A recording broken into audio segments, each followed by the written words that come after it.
There is so much happening right now. Kill la Kill just got announced for the Japanese version of Grand Summoners. Bunch of new units coming out with that, plus buffs to the old units, and possibly the new best character in the game, but we'll have to talk about that in another video. Then we have BF Mira dropping tonight, along with the story chapter and everything. Like, Jesus Christ, what the heck is happening? I went to sleep, and then in the span of like 8 hours, everything dropped. So we have the newest story chapter character coming to the game, which is BF Mira. And this unit, I've gotten a lot of questions about, especially during my live stream and stuff, talking about if they should summon for her, if she's worth it, or just some overall thoughts I have with this character or whatever. And I've talked about this unit pretty extensively. For some reason, this is the unit that I get asked about the most out of like every single character that's ever came out, even like Star God Lisa. And in this video, we are mainly going to be focusing on her alone. I know there's other characters in the banner like Charlotte, you have Sakuya as well, along with Earth Rosetta and everything, but if you're summoning on this banner, you're summoning for BF Mira. So I'm really going to go in as much detail as I can for BF Mira and whether or not you should use your crystals on this character, because for some people it may be a must summon, and for others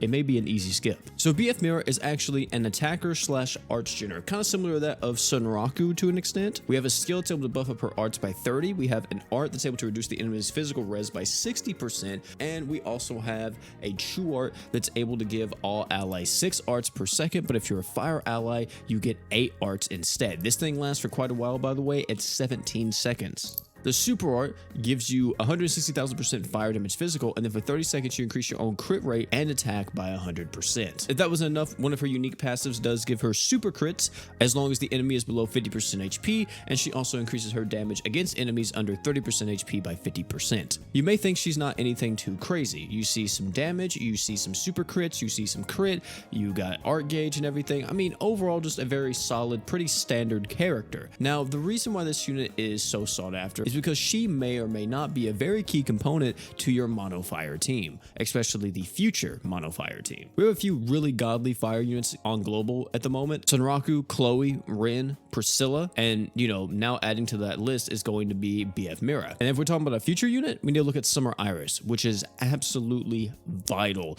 to mono fire teams. Even though we have all these characters, we can only put 4 units on the team. So does BF Mira actually make the cut, or does she get benched? You could absolutely make a fire team which consists of BF Mira, Valentine's Day Priscilla, Summer Iris, and then end it off with either Chloe or Rin. Wait, Chloe? Sunraku can't use Chloe on the team because their archgens counteract each other. And you're absolutely right. BF Mira is actually type B archgen. In any other aspect of the game, type B archgen would be terrible. However, for all of the meta fire characters at the moment, it is amazing since she actually doesn't conflict with anybody. Even Summer Iris coming in the future is type D, meaning everyone stacks on this team, which is just But with that specific team that I just talked about, there is a very, very big flaw. That's the fact that they have no way to bypass defense. We have no crit buff on the team, and the only critical attacker we have is actually BF Mira. So you're definitely sacrificing a little if you decide to run her, or if she is your only option. But outside of that, this team has everything you possibly could want, from art gauge to damage buffs to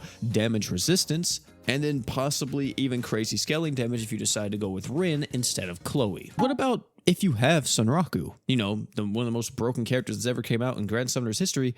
What if you have him? Is it worth benching him over Mira? And this is where the whole should you summon gets turned on its head. Sunraku already being released in Grand Summoners Global makes it really hard to slot in BF Mira on a mono fire team. Sunraku does everything better. Not to mention too, he has perfect synergy with Summer Iris since they can both stack damage res, and they wind up having a 45% damage res passive on the team instantaneously. It almost seems like just a landslide victory for Sunraku. And to be honest, it really is. It doesn't necessarily mean BF Mira is completely garbage though if you already have Sunraku, but it does just mean that BF Mira, if you wind up getting her, will just be another option for you to have, and not necessarily a, oh, she's gonna be on the team all the time. Like for an example, let's say you needed to break an enemy, but you didn't really need too much crit chance, but you needed to break a boss. Well, you probably would take Sunraku off of the team and put BF Mira on there and then run Chloe so you could actually deal break and also archgen for the entire team. But that is literally the only time I would ever see Sunraku get taken off of the mono fire setup, which leads us to the verdict of this banner. Should you summon or should you not? I know I talked a lot, and I mean a lot, about mono fire, and that is mainly where you're going to want to use BF Mira. However, she's amazing outside of mono fire too, as long as you aren't using another type B archgener. If you are brand new to the game and you're looking at this banner wondering if you should summon or not, I'll tell you this, you absolutely should. BF Mira is an amazing arch hitter and also an amazing damage dealer. Not only that, they also have characters like Charlotte on the banner, along with Gerald, which is a pretty solid tank if you wind up picking him up too, and Charlotte's a really good damage buffer. As for the other two characters like Sakuya and Earth Rosetta, they're fun units to have, but definitely not meta by any means. The only time I wouldn't recommend you to go for BF Mira is that if you're already using someone like Haruto or some other type B arch hitter,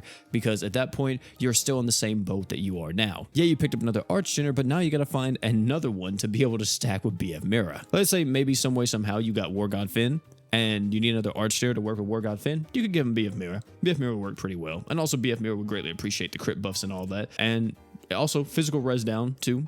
War God Finn will like that. So definitely are teams outside of Mono Fire that can use her. You just got to be able to find the correct puzzle pieces. If you are more of a veteran, should you summon on this banner or not? If you care about Mono Fire at all, then I would say it's a maybe. If you don't care about Mono Fire, then you could easily skip this banner. But going back to if you care about Mono Fire. If you care about Mono Fire, here is a very, very easy question. Did you get Sunraku? If you did get Sunraku, then you could debatably skip this banner if you feel like BF Mira is not really going to be that great of an asset to have for your Mono Fire team, even if you want to change out Sunraku from time to time to be able to utilize Chloe on the same team. Or if you're someone like me, and we didn't pull Sunraku, it hurts me every time I say it, and you care about Mono Fire, maybe you already have the other pieces. Maybe you got lucky and got Valentine's Day Priscilla. Maybe you also have Chloe at your disposal and possibly even Rin. Then BF Mira would be a very good pickup since you don't have Sunraku, and having her will help you out drastically since yes, Shangri-La Frontier will probably come back eventually, but until then, BF Mira can kind of hold that spot in your Mono Fire teams till you eventually get Sunraku. Thing I'm going to tell you though is that if you get BF Mira, highly recommend you save for Summer Iris.